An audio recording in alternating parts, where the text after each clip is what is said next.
आज की डेट में मैं और मेरा दोस्त दोनों स्कूटी चलाते हैं। लेकिन कुछ साल पहले जब मैं पैदल जाता था या तो फिर ऑटो करता था, तब मेरा फ्रेंड सिर्फ अपनी खुद की कार चलाता था। ऐसी वैसी कार नहीं, Toyota Hyryder black colour की, एकदम बिग ब्यूटीफुल मशीन, वो भी 22 लाख की।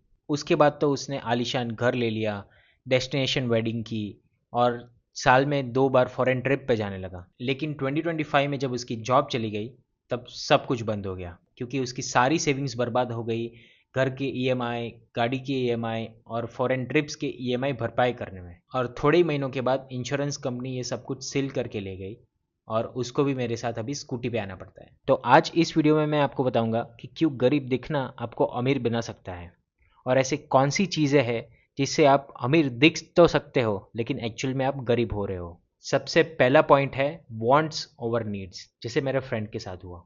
मैं भी समझता हूँ कि कार एक नीड हो सकती है एक सर्टेन एज के बाद। मतलब आपने शादी कर ली, आपके बच्चे भी हो गए, और आप कौन से एरिया में रहते हो, तो वहाँ पे आपको एक गाड़ी लग सकती है। लेकिन इतनी बड़ी कार, उसका क्या रीज़न है वो मुझे समझ में नहीं आता है। और अगर हम डेस्टिनेशन वेडिंग की बात करें तो समझते हैं कि आपका वो स्पेशल डे है, लेकिन उसका मतलब वो तो नहीं है कि आप अपनी पूरी लाइफ सेविंग्स उसमें जुटा दोगे। और हम सब जानते हैं कि इंस्टाग्राम, फेसबुक देख के हम सबको फोमो होता है, और ऐसे स्पेशल डेज़ को हमें और भी स्पेशल बनाना है और भी ज़्यादा पैसा खर्च करना है। और साल में 2 फॉरेन ट्रिप्स के ऊपर तो मुझे बात ही नहीं करना है, क्योंकि इंडिया में जब इतने ज़्यादा डेस्टिनेशंस है जहाँ पे हम जा सकते हैं, तो भी लोगों को फॉरेन डेस्टिनेशंस पे जाना है। क्यों? क्योंकि उनके फ्रेंड्स जा रहे हैं, फोटोग्राफ्स निकाल रहे हैं और पोस्ट कर रहे हैं। और इसलिए वॉरेन बफेट ने कहा है कि if you are going to buy things that you don't need, then soon you are going to sell all the things that you actually need। मेरे फ्रेंड के साथ भी एग्जैक्टली यही हुआ। पॉइंट नंबर 2, आइडिया ये है कि गरीबी में जीना नहीं है, आपकी जो प्रायोरिटीज़ है उसको सही से सेट करना है। जैसे मेरी स्कूटी लेके मैं मुंबई में घूमता हूँ, तो आसपास के नज़दीक के काम बहुत आसानी से हो जाते हैं। और अगर मुझे कहीं दूर जाना है तो स्कूटी तो यूज़ में नहीं आएगी, मुझे लोकल से ही जाना पड़ेगा। जो जगह पे मैं लोकल में 1 घंटे में पहुंच सकता हूँ, उस सेम जगह पे जाने के लिए कार में मुझे 2 से 3 घंटे होंगे। क्योंकि आपने ट्रैफिक देखा है, कितना ट्रैफिक है आजकल। तो 10 लाख 15 लाख की गाड़ी लेना मुंबई में रह के सेंस ही नहीं बनता है।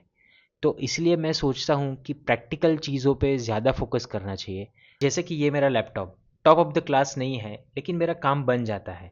तो मुझे नया लैपटॉप लेने की कोई ज़रूरत ही नहीं है। जब तक ये चलता है उसको मैं चलाऊँगा। अगर सर्विस की ज़रूरत पड़ती है तो सर्विस भी करा लूँगा, लेकिन उसमें 50,000 60,000 1 लाख डाल के नया लैपटॉप लेने की कोई ज़रूरत ही नहीं है। उसको मैं इतना यूज़ करूँगा जब तक वो लैपटॉप मेरा मर नहीं जाएगा। और ये सब करने से जो भी मेरा पैसा बचेगा उसको मैं इन्वेस्ट कर दूंगा, जो आगे जाके मुझे ये सेम चीज़ बाई करने में हेल्प करेगा। Point number 3, mobile phone and mobile phone. इसके लिए एक अलग पॉइंट बनाना तो पड़ता है, क्योंकि मोबाइल फ़ोन आज हमारी लाइफ का बहुत इम्पोर्टेंट एक पार्ट है। और हम समझ सकते हैं कि उसके बिना हम जी नहीं सकते। लेकिन 1 लाख 1.5 लाख के फ़ोन लेना, वो भी ईएमआई पे, वो सेंस नहीं बनता है, वो प्रैक्टिकली नहीं है। क्योंकि आप सोचो कि जो चीज़ आप 1 1.5 लाख के फ़ोन से कर सकते हो, वो सेम चीज़ आप 25,000 30 35,000 के फ़ोन से भी कर सकते हो। तो कहाँ का सेंस बना? इससे अच्छा है कि वो आप सेम पैसा कुछ कोर्स में लगा दो, जिससे आपका सैलरी इंक्रीज़ हो सकता है। वो सेम पैसे से आप जिम मेंबरशिप ले लो, आपका हेल्थ भी इम्प्रूव होगा। लेकिन 1 1.5 लाख एक फ़ोन के लिए नहीं सेंस बनता यार। आपकी स्किल्स ही आपको अमीर बनाएगी, और इसमें कोई भी कॉम्प्रोमाइज़ नहीं करना चाहिए। तो सबसे पहले फोकस करना चाहिए सिर्फ स्किल बिल्डिंग पे। फोर्थ पॉइंट में मैं आपको बताऊंगा 2 टाइमलेस एडवाइस जो अमीर लोगों को अमीर बना के रखती है। फर्स्ट स्टेप बहुत सिंपल है। एक सिंपल सा एसआईपी चालू कर दो, और आपको 1 साल बाद पता भी नहीं चलेगा कि कब कैसे 1 लाख आपके पास जमा हो गए। वो 1 लाख से आप गोवा ट्रिप भी प्लान कर सकते हो, और उसके बाद भी आपका सेविंग होगा। तो जो अमीर लोग होते हैं वो खर्चे करने से पहले सेविंग्स को एकदम सॉर्टेड करते हैं। दूसरी इंपॉर्टेंट चीज़ है इंश्योरेंस। निखिल कामत ने रिसेंटली कहा था कि Indians are just one hospitalisation away from the bankruptcy. इसलिए इंश्योरेंस लेना बहुत इंपॉर्टेंट है, क्योंकि हॉस्पिटलाइजेशन का खर्चा अभी बहुत बहुत बढ़ गया है। आपकी जितनी सेविंग्स है वो सब कुछ हॉस्पिटलाइजेशन के खर्चे में जा सकती है। लास्ट एंड फाइनल पॉइंट है लॉन्ग टर्म विजन।